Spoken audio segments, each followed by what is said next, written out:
Ready to go ahead.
Welcome back to Yoga Express.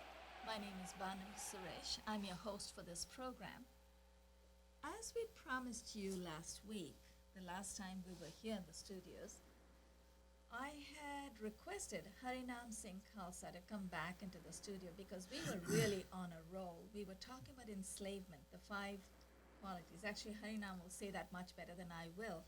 But I just want to give you a brief intro to what to expect from this episode today and what Harinam is going to teach us about. It's about enslavement. And of course, like I said, he says it much better than I do, but it's about five qualities of enslavement. Five, no, Five five human five human traits, enslavements. five human enslavements.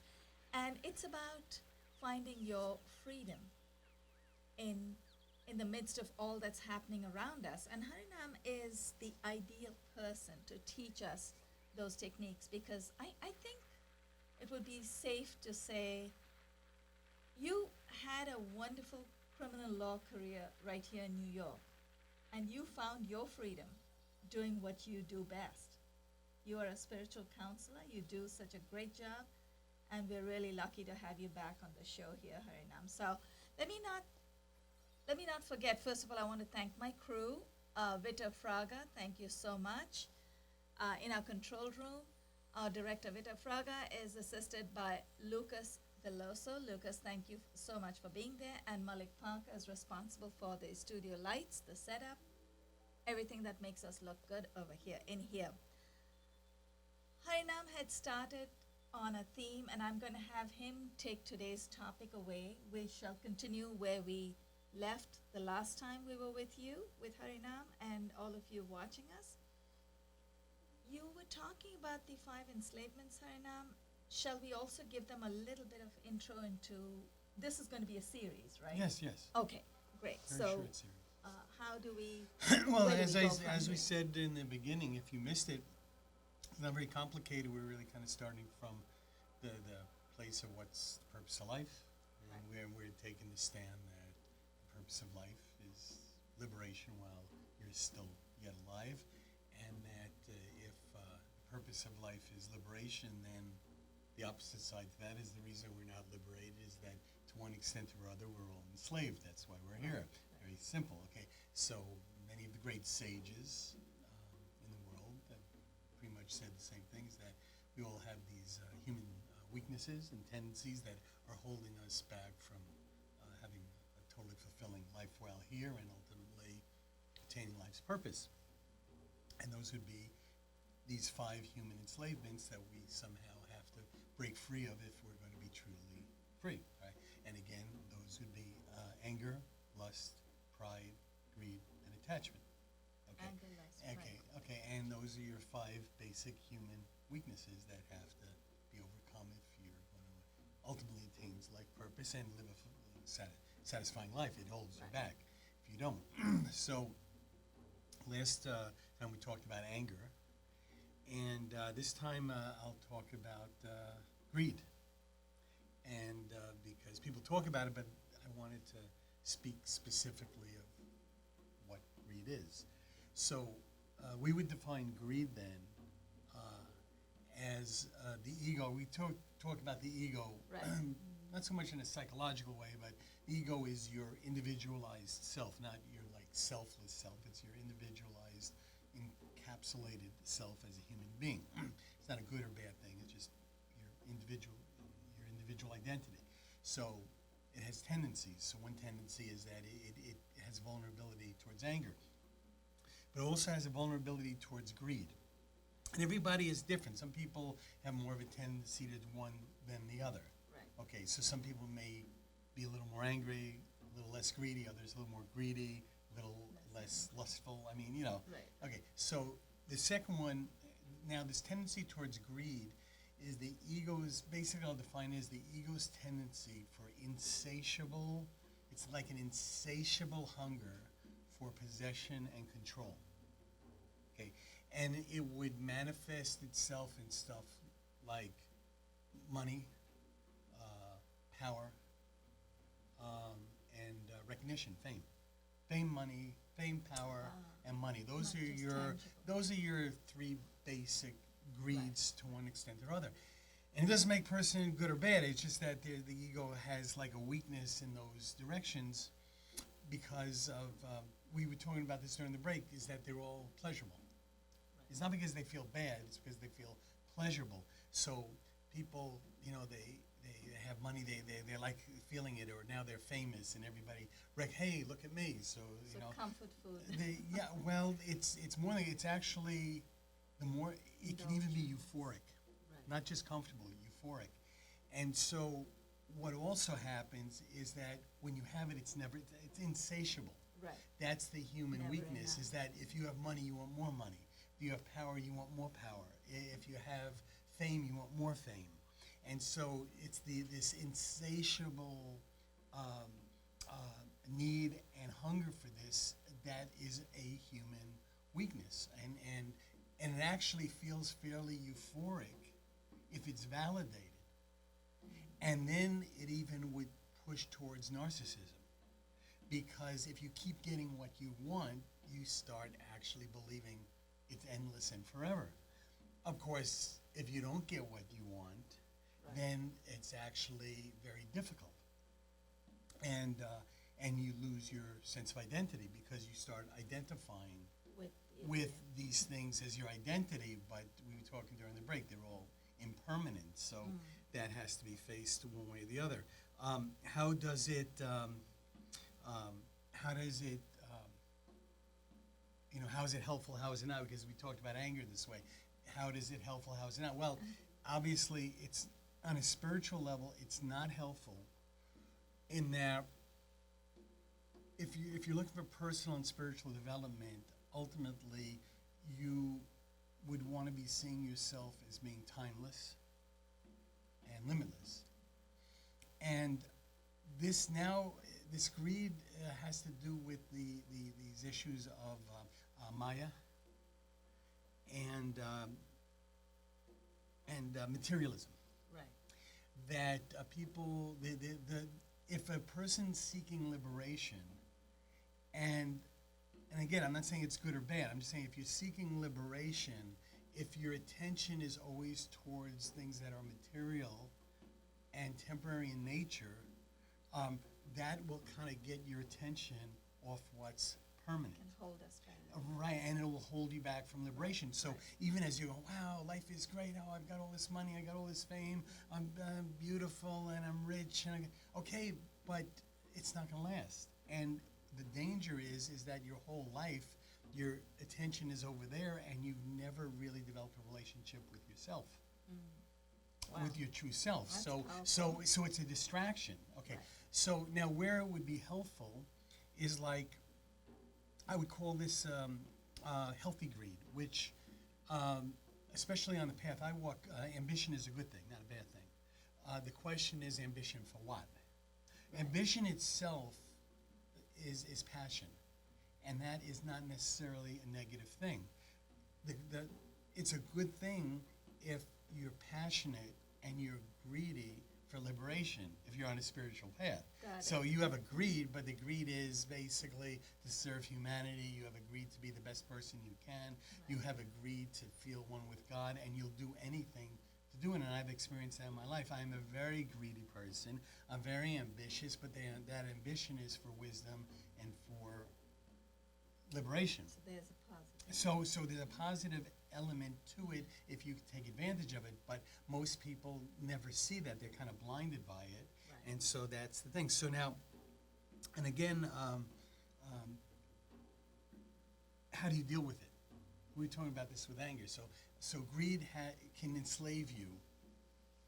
So how do you deal with it? And like in anger, you can channel it. So in other words, as I mentioned, knowing that as a human being, I have a tendency towards greed, I can make the conscious choice on where to channel that greed. So I'll channel that greed towards things that I consider to be conscious and enlightening, and not channel the greed towards things that are material and temporary, although I can enjoy those things. Right. The other way to kind of have it in perspective is that I actually enjoy material things, but to be free of them, just being poor doesn't mean you're free of them. Right. Okay, you just don't know. Sometimes it's better to have it and be able to overcome than never to have it. Right. So if you've never had it, you've never actually had that test. The test is I learned this from my own spiritual teacher, to have it and not have it own you. You own it, it doesn't own you. And so the way to do that, and then we get to non-attachment, the way to do that, again, is to channel it. The other thing to do is when you have it, take a deep breath, because realize that you're not going to be here forever. You have to remind yourself that it's temporary. It's not worthless, but it's not everything. So you have to see it in its perspective, which you have to constantly remind yourself, because it's so euphoric when you have it that you have to remind yourself that it's only temporary. And then the other thing is that, and I've learned this, there is a way for, it's very simple, and I would say this to anybody in the audience who has these things, fame, wealth, power, is that I've learned that in day-to-day life, there's two ways you can deal with this. The one is whatever you have, don't hold on to it. Let it flow, share it with other people. That's true prosperity. Is like whatever comes to you, don't try to possess it. Because if you just kind of let it come through for you and share it with others, then it loses its control in you. It only has control of you when you try to, you think you control it, but it's actually controlling you. So you have to, and then the other thing is that always give credit to other people. No matter what you have, always acknowledge that you have it because of the efforts of other people. As long as you do that, then everything is a perspective. So you're very free. You have all this stuff, but you're not trying to possess or control it. So that's how to overcome it. And then finally, we talked about this with anger. Instead of like trying to attack it directly, there are virtues that you can master.